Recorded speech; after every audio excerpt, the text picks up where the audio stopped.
Good morning. This is our daily lectionary readings for Thursday, March 30th, 2023. Our psalm reading is going to be Psalm 31, 9 through 16.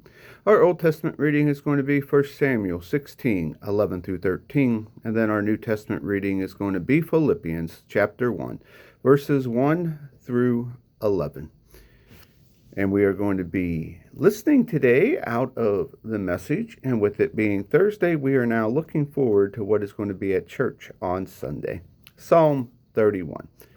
I hate all of this silly religion, but you, God, I trust. I'm leaping and singing in the circle of your love. You saw my pain. You disarmed my tormentors. You didn't leave me in the clutches, but gave me room to breathe. Be kind to me, God. I'm in deep, deep trouble again. I've cried my eyes out. I feel hollow inside. My life leaks away, groan by groan. My years fade out in sighs. My troubles have worn me out. Turn my bones to powder. To my enemies, I'm a monster. I'm ridiculed by my neighbors. My friends are horrified. They cross the street to avoid me. They want to blot me from memory. Forget me like a corpse in a grave. Disregard me like a broken dish in the trash. The street talk gossip has me criminally insane.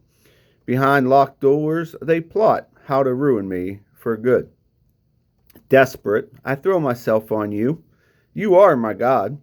Hour by hour, I place my days in your hand, safe from the hands out to get me. Warm me, your servant, with a smile. Save me because you love me. Don't embarrass me by not showing up. I've given you plenty of notice. Embarrass the wicked. Stand them up. Leave them stupidly shaking their heads as they drift down to hell. Gag those loud-mouthed liars who heckle me, your followers, with jeers and catcalls. Our Old Testament, 1 Samuel 16, 11 through 13. Then he asked Jesse, Is this it? Are there no more sons? Well, yeah, there's that runt, but he's out tending the sheep. Samuel ordered Jesse, Go get him. We're not moving from this spot until he's here. Jesse sent for him. He was brought in, the very picture of health, bright-eyed, good-looking.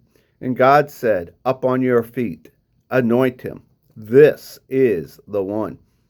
Samuel took his flask of oil and anointed him, with his brothers standing around watching. The Spirit of God entered David like a rush of wind, God vitally empowering him for the rest of his life. Samuel left and went home to Ramah. Our New Testament reading comes from the book of Philippians, chapter 1, verses 1 through 11. Paul and Timothy, both of us committed servants of Christ Jesus, write this letter to all the followers of Jesus in Philippi, pastors and ministers included. We greet you with the grace and peace that comes from God our Father and our Master, Jesus Christ. Every time you cross my mind, I break out in exclamations of thanks to be to God. Each exclamation is a trigger to prayer. I find myself praying for you with a glad heart. I am so pleased that you have continued on in this with us, believing and proclaiming God's message from the day that you heard it right up to the present.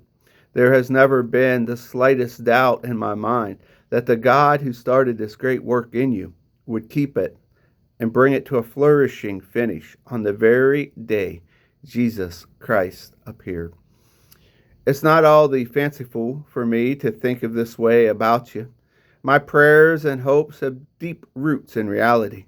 You have, after all, stuck with me all the way, from the time I was thrown to jail, put on trial, and came out of it in one piece.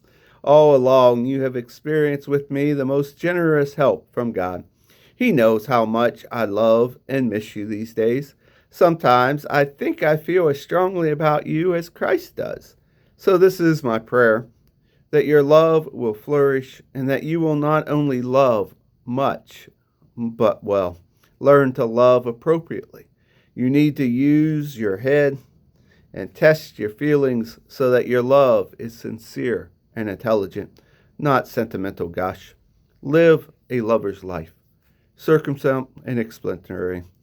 A life Christ will be proud of, bountiful in fruits from the soul, making Jesus Christ attractive to all, getting everyone involved in the glory and praise of God. And here ends our readings for the day.